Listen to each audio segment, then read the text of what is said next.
có nhi han như thế ngay song xin thông na tí nhìn hắn này hắn xin sờ nhìn song xin thong lưới tròn đó xem na lòng chung用皮姊妹，大大小小向前來，快記得加速計劃，繼續講，kỳ vời đó trong lời. Mùa duyên với nhà trên trời, nhìn theo xa kinh công cả Hà Nội. Mùa duyên với nhà trên trời, nhìn theo xa mang ôi vui khơi. Mùa duyên với nhà trên trời, nhìn theo xa kinh công cả Hà Nội. Mùa duyên với nhà trên trời, nhìn theo xa mang ôi vui khơi. Lòng chung用皮姊妹，大大小小向前來，愛記得加速計劃，繼續講，kỳ vời đó trong lời. Mùa duyên với nhà trên trời, nhìn theo xa kinh công cả Hà Nội. Mùa duyên với nhà trên trời, nhìn theo xa mang ôi vui khơi. Mùa duyên với nhà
來哦，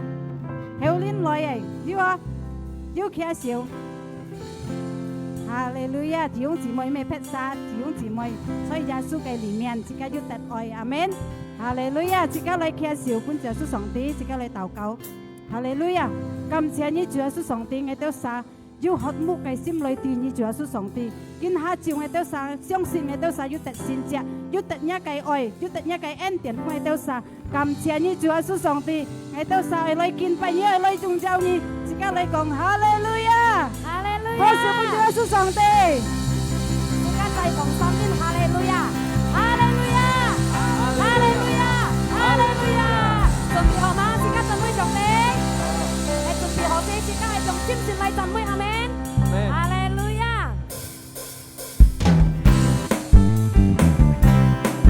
跟住拍照。六六六二之外。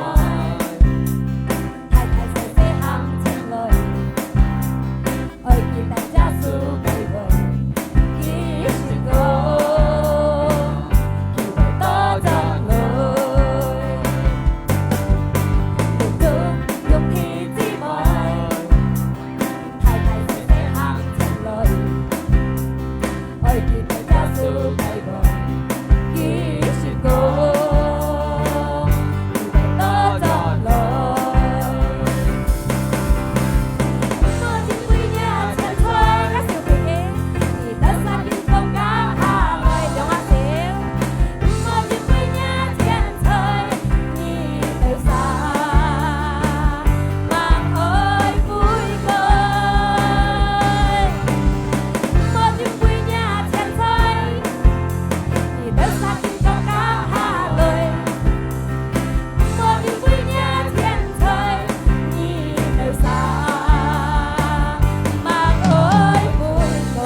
歡喜，阿門。因為咯歡喜，大強即刻在上帝嘅裡面即刻得到，阿門。哈利路亞，我請阿耶穌向弟弟妹慢慢坐坐起。即刻揾盡脾氣愛心，即刻嚟讚美即刻上帝，即刻嚟感恩。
la baraya la baraya la baraya la bu. Hallelujah. Hallelujah. Hallelujah. Hina baraya la baraya la bu. Hina baraya la baraya la bu. Hallelujah. Hallelujah. Hallelujah. Ngày tới lời tràn môi, ngày tới lời kinh tài Giêsu sống thế. Hallelujah. Hira baraya la baraya la baraya la bu. Hallelujah. Hallelujah. Hira baraya la baraya la bu. Hira baraya la baraya la bu. Hira baraya la baraya la bu. Hira baraya la bu. Hira baraya la baraya la baraya la bu. Hira baraya la baraya la bu. Hira baraya la baraya la bu. Ngày tới lời khiến bài, ngày tới lời chăn mùi Giêsu, chăn mùi sống tì, lời khiến bài sống tì, lời chăn mùi Giêsu sống tì. Cảm謝nhị Chúa Giêsu, cảm謝nhà cái ân tiền, cảm謝nhà cái ơi. Hallelujah, Hallelujah. Hira baraya la baraya la bu, hira baraya la baraya la bu. Hallelujah. Hira baraya la ba ba ba ba ba ba si. Kinh tông cho người ta相信，神靈嚟恢復我哋嘅心，神靈要讓我哋重齊，神靈要看顧我哋，神靈唔是表喺我哋身，我相信我哋身要學習得到新嘅力量，得到強嘅力量，我哋要不平嘅得到精神，得到健康，因為主耶穌支持我哋。感謝你主，我相信耶穌上帝安息我哋身日子，唔是離開我哋身，見到短嘅時間，我哋嚟聽一個福音，聽一個翻譯，而神靈高乜我哋身，因為一個法能夠帶我哋脫離，一個法帶我哋去得勝，所以我哋用好嘅義工嚟接一個法，一個法落我哋嘅心中，大致100遍、30遍、50遍。感謝你神靈高乜福音傳一個法。在耶穌基督嘅名，我都感恩，我都禱告，請跟齊齊講，阿門，阿門，哈利路亞，耶穌前人，耶穌相愛，耶穌相愛，阿門，呀，跑這本主耶穌，講一個別背後是耶穌相信㗎，阿門，講錯。Hallelujah. Anh tôi nhìn thì lì hăng đó ha. Đi cái xe phô lì hăng chọn xe phô đó, chọn những cái đó, chọn gia xuân đó. Tapi cảm謝chủ gia hành năm. Nà, yêu bình an, yêu khai lạ, yêu khen khăn. Amen. Lìa từ liễu nhất phần suy 10 ngày bài liễu. Liên phân kia nhất sẽ cả ta chẳng còn 4 cái xin sim xây gia sư lì miền. Khi tất xong bài liễu còn ngồi mà cái Yang pan ni sekarang 4 cái xin sim saja sulit. Munti thùng khủ lung tung dịch lấy. Sekarang yang pan ni sekarang một chút. Chẳng chiêu sòng thì cái hì một chẳng cái sekarang cái munti, chẳng sekarang cái thùng khủ, chẳng sekarang cái bẹt sắt một chẳng cái hì. Nhưng mà cái dịch chẳng cái hì lại講, sekarang cái sim thì thùng bị chi đó hòn, bị chi đó kiang, bị chi đó tan sim. Cái mẹ sekarangจะxin sim nhỏ hết. Amen. Nah, xin sim khiong ngày 4 cái xin sim. Nên kêu tại sự ca hiệp thụ liệp 4 cái xin sim phít phiết khiang. Nên kêu tại sự ca tật vào sòng tì cái xin giá. Amen. 4 cái xin sim. Nên kêu tại ca dụ chả lín phổ. Lát cái lín phổ từ dưới sòng tì cái sĩ. Amen. 4 cái xin sim. Nên kêu ta răng ra dịch chết cái xéo lý tan sim. Sau gì còn nhá cặp biệt đi. Xin sim ở 4.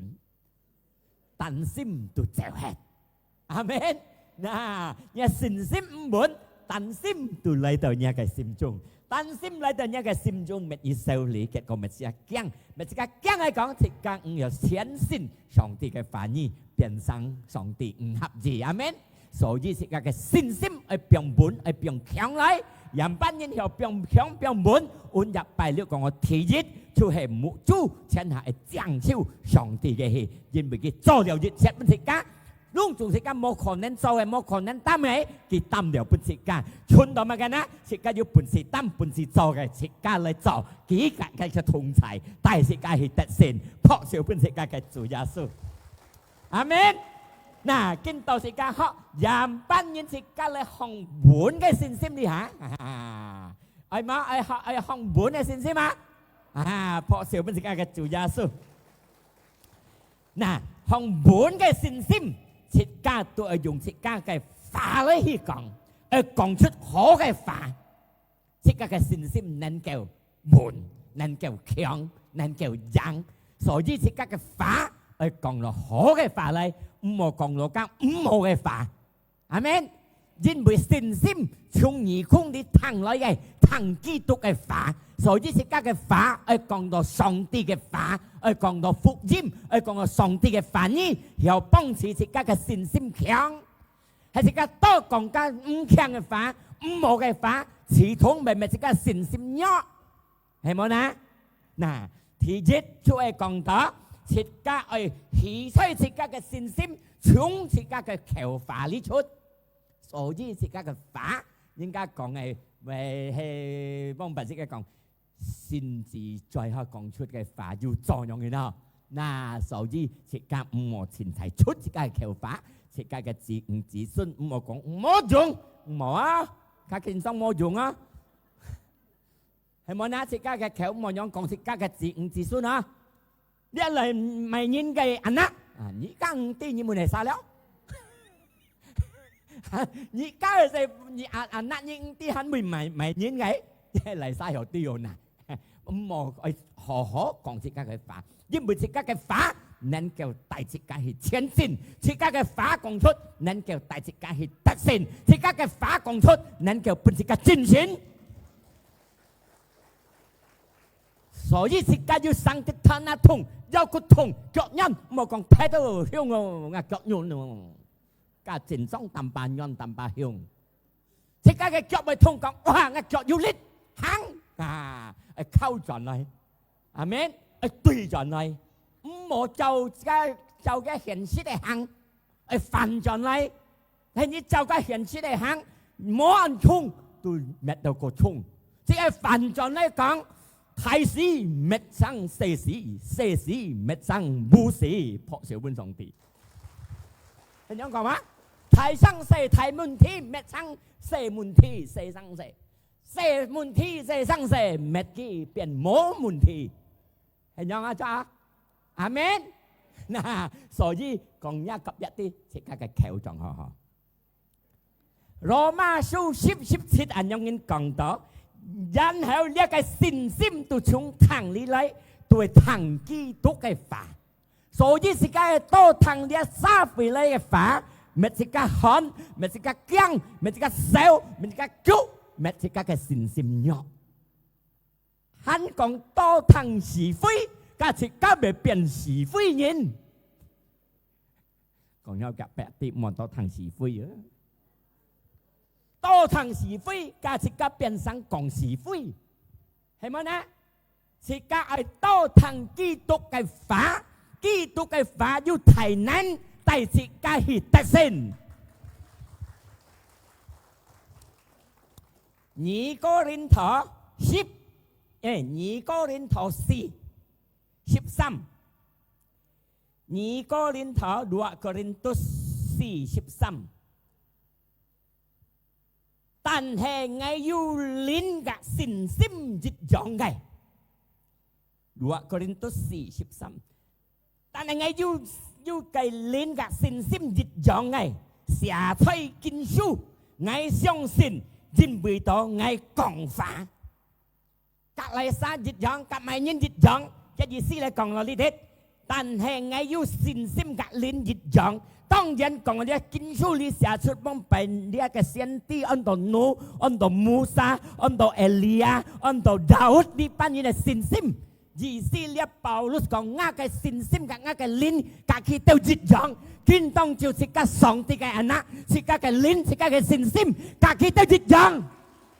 所有格佢都熱養，是個講法，佢都熱天講到好嘅法，是個也講到好嘅法， mang tàu sang xe mẹ in keng mẹ in sale mòn to còn amen còn ngồi thiên hạ hổ cái này thiên mẹ ngã cái anh ngã cái xuân做醫生ngã cái anh ngã cái xuân做飛機師冇講嘅做傻巴師做飛機師amen ngã cái anh ngã cái xuân做太條路開太長心理得福你冇講嘅你係做五生人，嘅人做五生人，睇識嗰度生人，都講佢五生人，所以撞切家嘅法，切家幫辦樣幾十歲嘅法，下咪講按摩嘅法咧求法，係咩每一及一係冇呵？啊你知啊？弄總結咗，呢下去悔改係咪？揾個好嘅法啦係咪？ngay cái của cái ba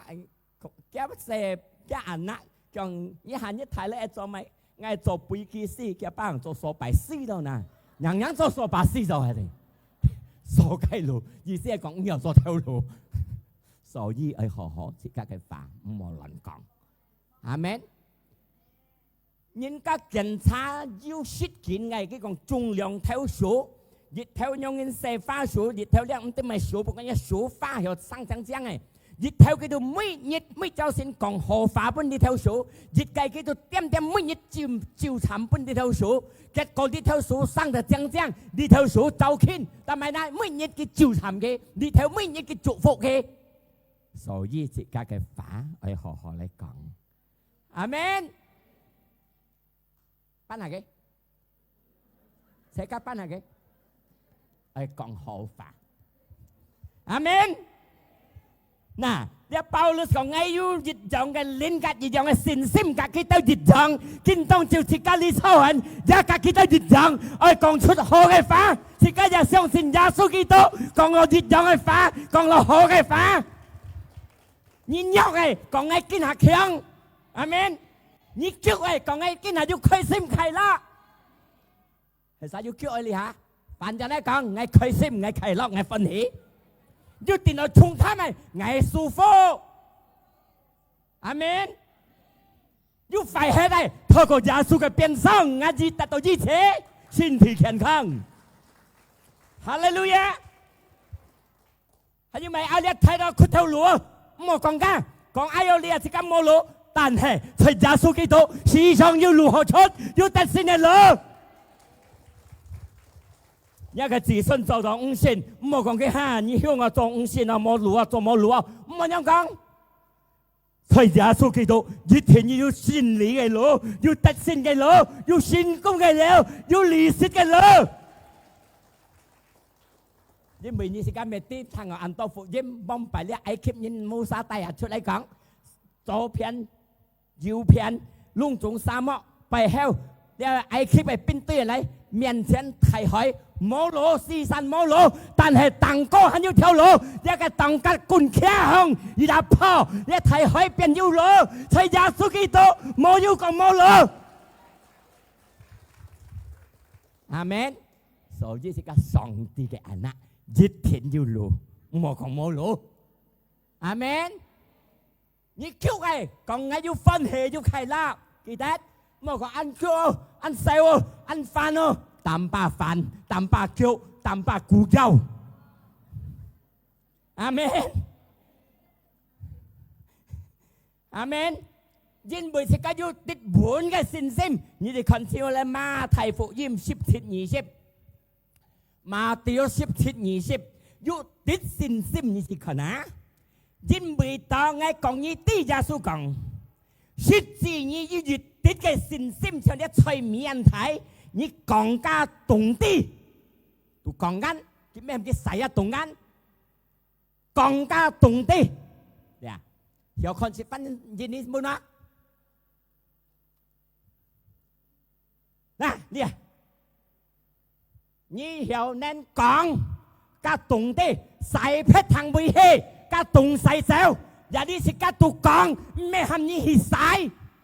所以是家要熱揚嘅靈，熱揚嘅信心，是家係講，阿門。冇有個冇可能一懂你細細。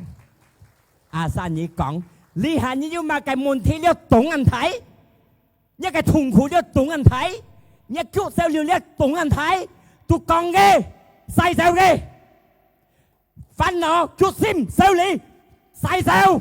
係耶穌基督名太懂嘅細細，你心中你要受理細細嘅，要不到平一個平痛。就冇睇我心中你hết冇睇我無心你hết講緊特別要信心一啲ใช่มีอันไทยเนี่ย嘅เพียงทงจะตรงอันไทยนั่น叫細手一善經講咩ไง啊偏歌講อาเมน講嘅就講一動啲อาเมน哈利路亞家下盡氣次又要先田休他要不平他遲連息嘅อาเมน用信心去練習嘅，你腳信人痛，你要懂人痛，你要懂人睇痛到，在耶穌基督名就開，阿門。阿山一路公棒聽你冇講就開，家就係冇準。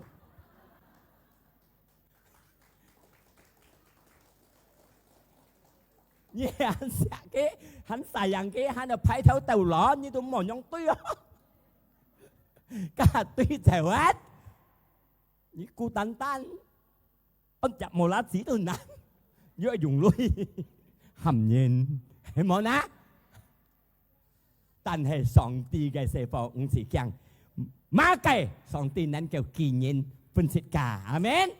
切家老公分上帝喊走，佢能夠派到人嚟幫持切家，阿門。因為到冇搞家嘅講，要人幫持下咧，隔一身講。記得啦，老公咪thật âm chuẩn mà còn cái chúng mới chuẩn à,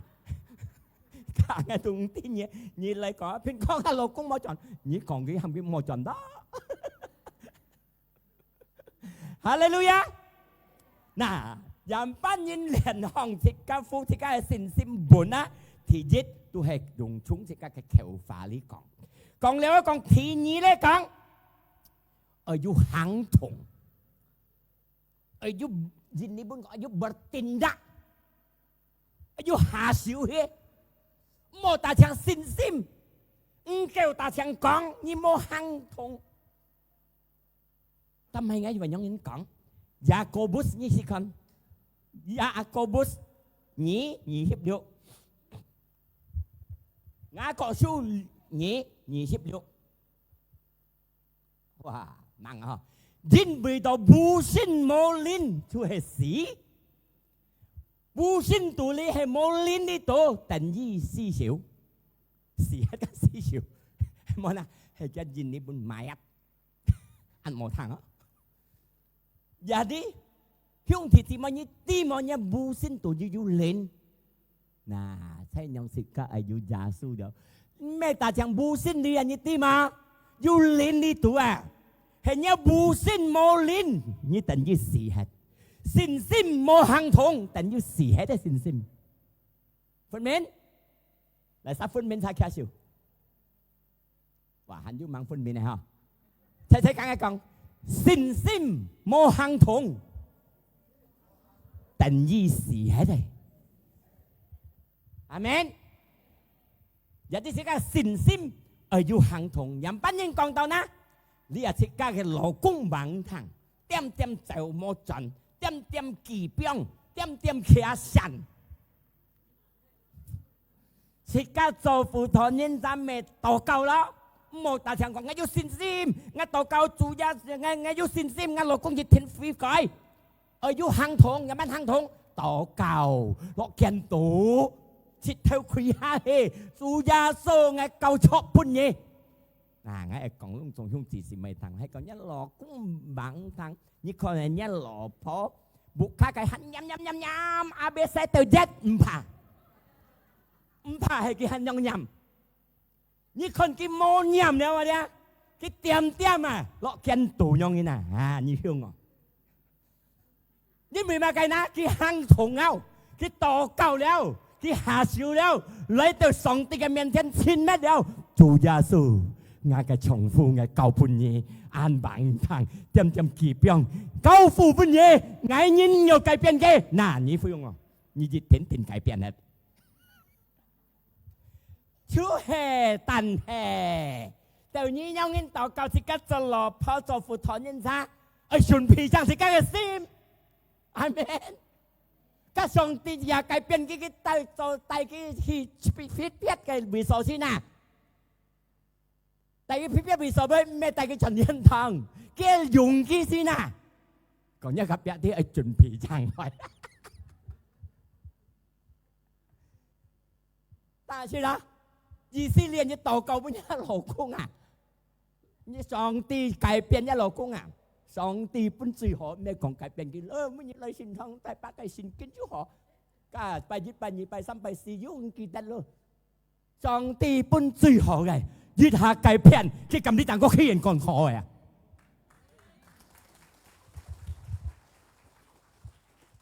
ยุ่งยังไงมา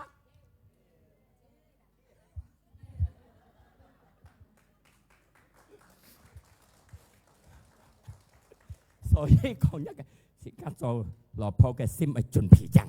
係即刻禱告俾老公先。阿門。無心無靈，等於是喺啲無心思想；信心無行動，等於是喺啲信心。明唔明？有啲時間提熱得真係講啊，因為時間要熱養嘅靈，熱養嘅信心，所以時間講法，時間嘅在呢講法禱告。ทีนี้講咩大場禱告，要行動，要去做。到了舊本一路，我講清楚自己係做何本嘅近，從個個標嘅事，係冇呐？阿門。主在何時啲嘅人先乜計？冇俾人喊哦 ，slow 啊！唔係你講，嗌老師分叫我轉你轉得安強，俾人喊啲啲。阿你冇，是冇人錯。Jadi nhà bù xin ăn chăng như cho mày chỉ nhân ra phân ăn bao nhân chỉ nhân ăn chăng ăn lắng cho nam chỉ nhân ra ăn xỉu sân ăn bôi hay mổ linh cái tổ tận như xì xỉu hiểu mày hay món á nhưng có mình gì ta bắn gì khó ôi na xin cho ai ta bắn ta chăng lại ngà gì xí cắt chăng ở miền thì cũng béo béo是上邦是提跳，啲白色皮孔入入咩皮孔？係冇嗱咩條氣？阿門！你下間ăn quay，再其他可以撳啲人用嚟補咗啲啊？咩條係冇嗱？所以最重要，靈係生係要防一嘅靈，阿門！冇防一嘅靈，一定要使用。冇行動係冇嗱，所以這個上帝裡面，這個嘅靈火係辣，靈火辣，你下靈吞就吞嘢，多咬吞落辣，然後燒hết，係冇嗱，所以這個做上帝嘅嗱，真心係辣，靈火係辣，冇nhớ，冇nhớ。聖經講下靈上思想是就會將這個嚟吞。所以是咁冇用嘅，阿娘哎，看到這是吞落樣啊，阿門。你62歲，甲父講嘅話當你47，我每條係咪？佢看到這咁嘅真心嘅，係冇呐？靈火辣啊，靈火辣啊！62叫佢講47，咁每日就呀，tapi kan mau hiung hemona, katu mau nasi atai lola còn cái tê, hemona, sang aji kap nhưng còn ăn hiểu sang, cầm mấy tiếng không ấy, cái hiểu sang.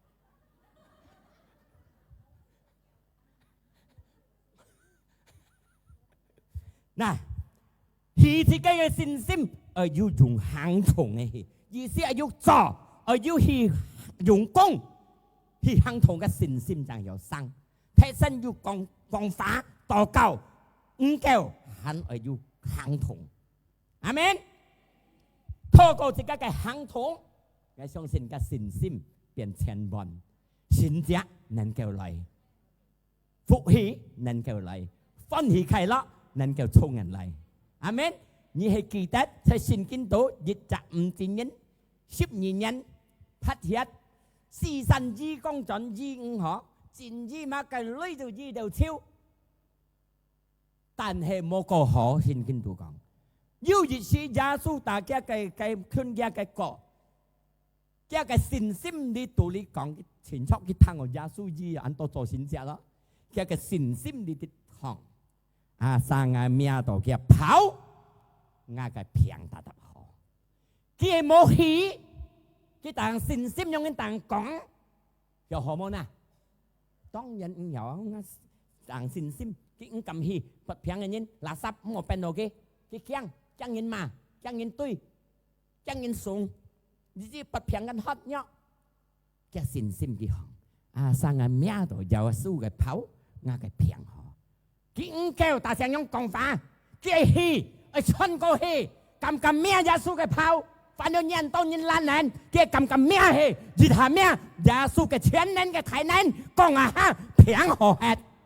熱養本切家。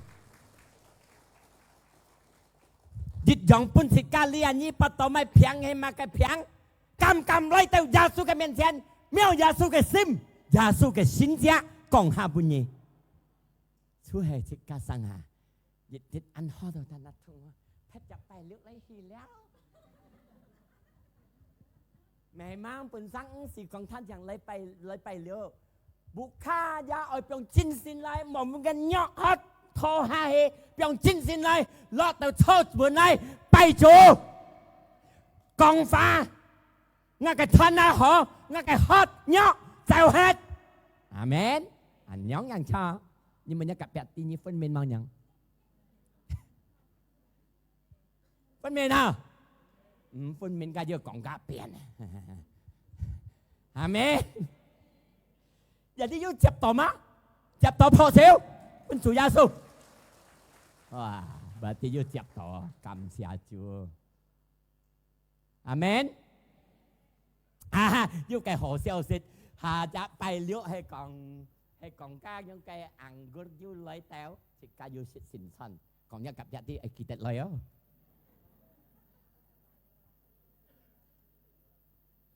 กี่เนี้ยยังตีเลยแต้วมั้งcòn nhớ gặp giác đi nhà bụi mù dinh thôi đó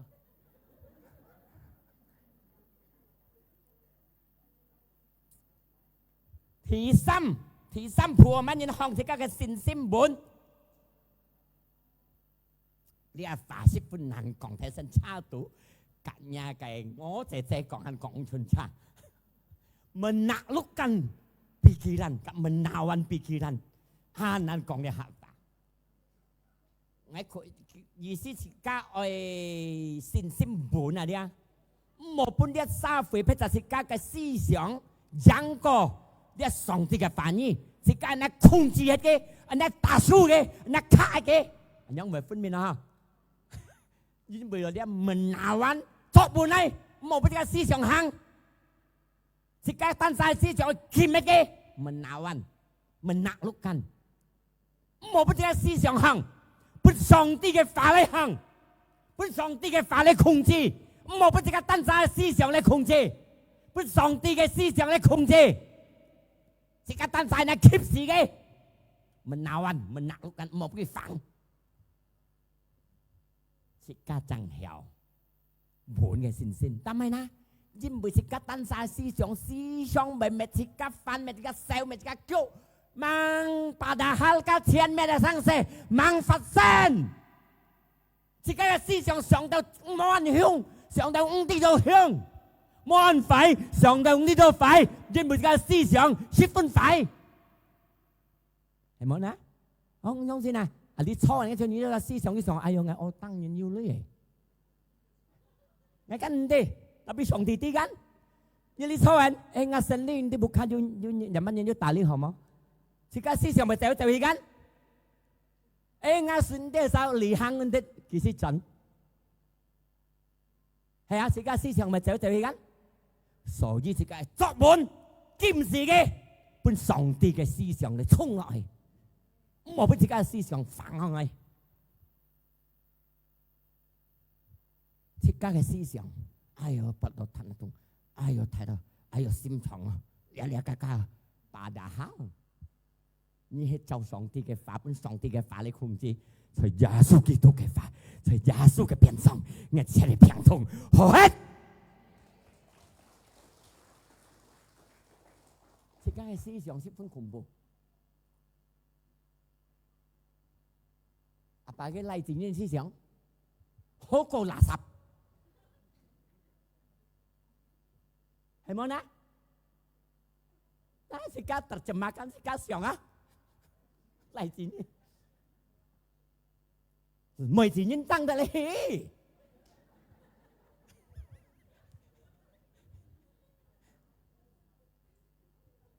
看到哇過嚟啊了，係冇啦？咪邊啲咩思想？所以自己打彎、打碌緊、檢視嘅自己思想，本上帝嘅思想、基督嘅思想去控制自己嘅思想。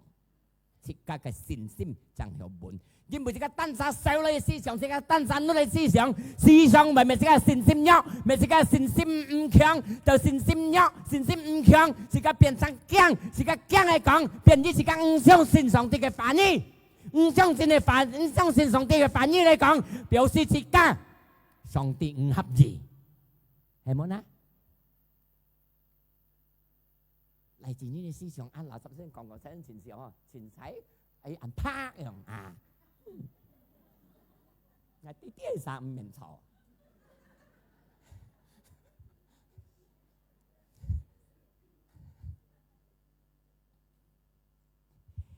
2哥林多10第5節，2哥林多10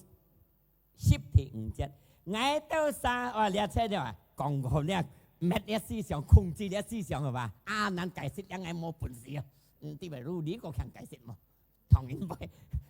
但係講了按分明呢個調啦嚇，嗱係樣講嘅，因為自己嘅思想完全未有同我自己嘅信心，所以自己嘅思想係好好，全下係上到基督嘅嚟，要啲傳福音講嘅嘛，計我看要做到麼？你啲。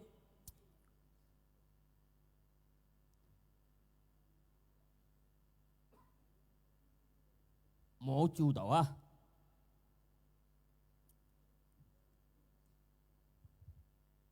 Pikirkan perkara yang di atas.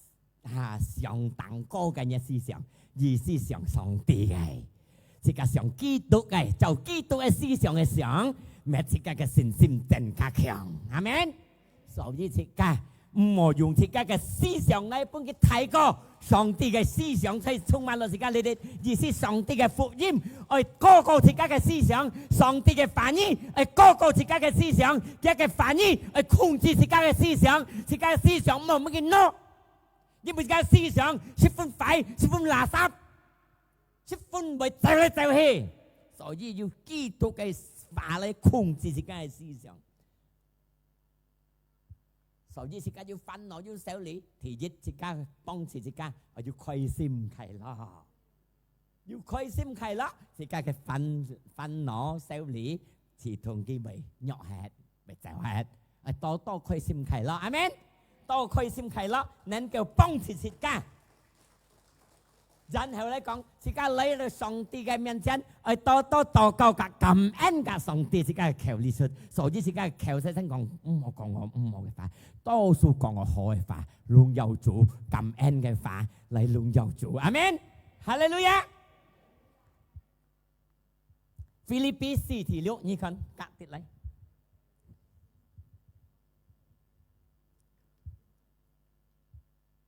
腓立比4第6，無人歸你無受對要熱切，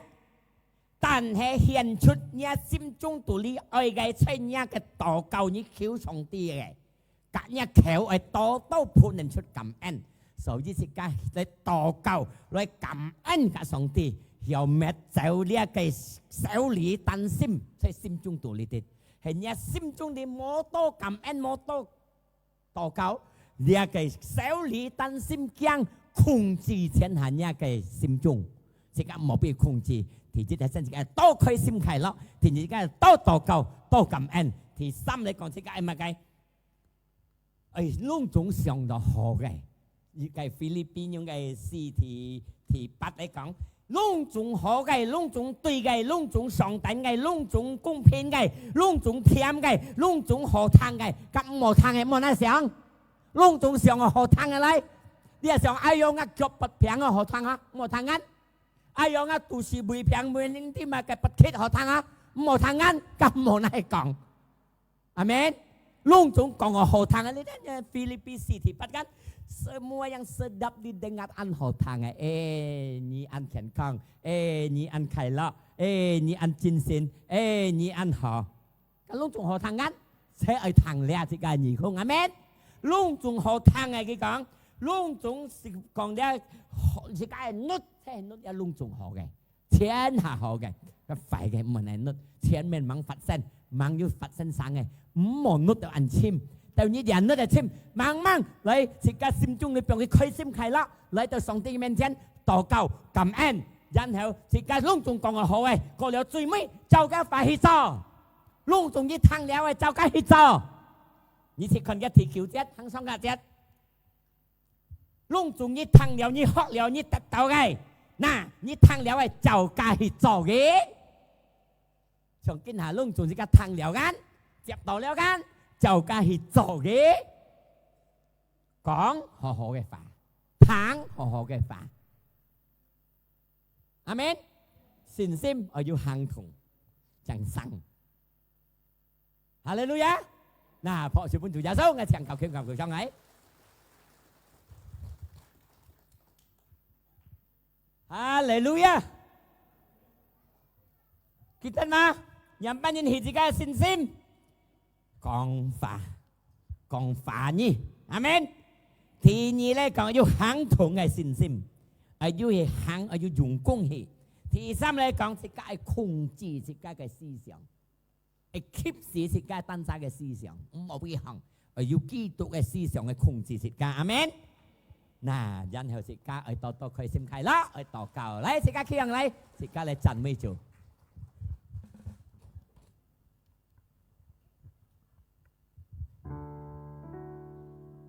Haleluya, ora shana ya la baka. Shana ya la baka. Haleluya. Ngài trên trên ơi nhi. Hê mô nhi. Ngài trên trên mô di si. Song đi. Ngài hy vọng và nhìn cảm thùng cây sim li sông đi ngay trên ơi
小俾你家嘅主，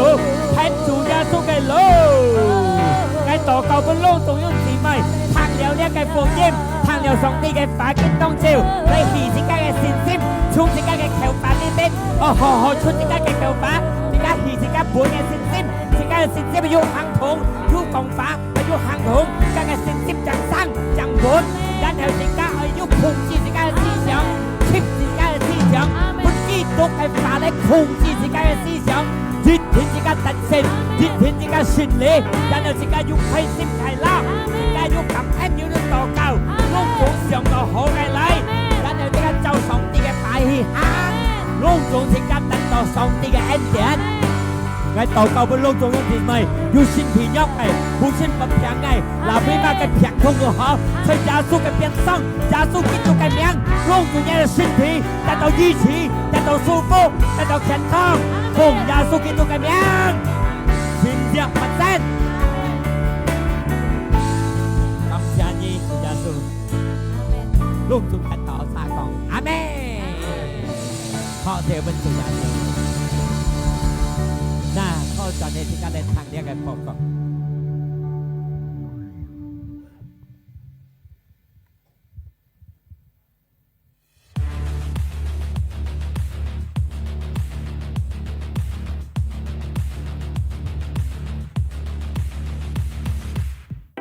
今下時間設計來半奉獻，弟兄姊妹奉獻業來先鋒道氣，神會指示弟兄姊妹奉獻業盡相道氣，才背每屆。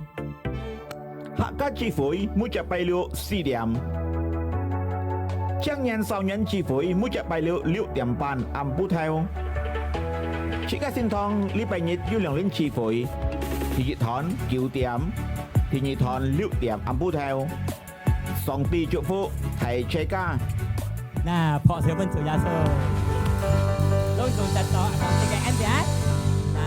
睇睇自己攞自己帶落身體，自己準備自己嘅奉獻，準備學自己齊齊起行嚟，自己嚟聽紅潮嚟，自己禱告。我親愛嘅天父，感謝你嘅恩典，感謝你嘅福，感謝你嘅要祝福我哋身體健康，你能夠帶嚟嘅奉獻嚟，做係你嘅記號，我哋感恩對主耶穌親強你嘅奉獻。做主嘅工作喺裏邊，嗱，見到自己嚟結束呢個聚會。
有個上帝，